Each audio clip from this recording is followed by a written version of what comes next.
ఇవాళ ఆ సోదరుణ్ణి ఆసుపత్రికి తీసుకొచ్చారు. ఇట్లా బేడీలు వేసి ఎవడన్నా గుండెపోటు వచ్చినాడు పారిపోతారండి? గుండెపోటు వచ్చిన వాళ్ళు వెంటనే జైలు నుంచి దుంకి పారిపోతారా? ఇంత అన్యాయమా?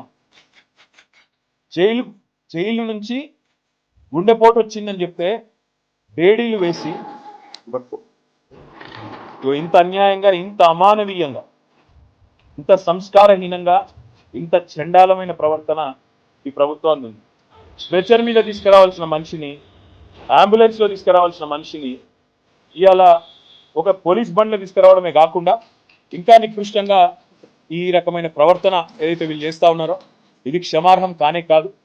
నేను గౌరవ హైకోర్టు ప్రధాన న్యాయమూర్తిని కొడతా ఉన్నాను, రాష్ట్ర గవర్నర్ గారిని కొడతా ఉన్నాను, కాంగ్రెస్ పార్టీ అధినాయకుడు, పార్లమెంట్లో ప్రతిపక్ష నాయకుడు రాహుల్ గాంధీని కొడతా ఉన్నా, డిమాండ్ చేస్తా ఉన్నా.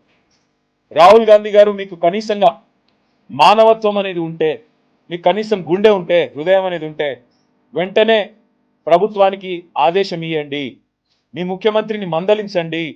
ఆయనేమో జైపూర్లో విందులు వినోదాల్లో అక్కడ హ్యాపీగా ఉన్నాడు, విందులు వినోదాలు చేసుకుంటూ జల్సాలు చేస్తున్నాడు మీ ముఖ్యమంత్రి.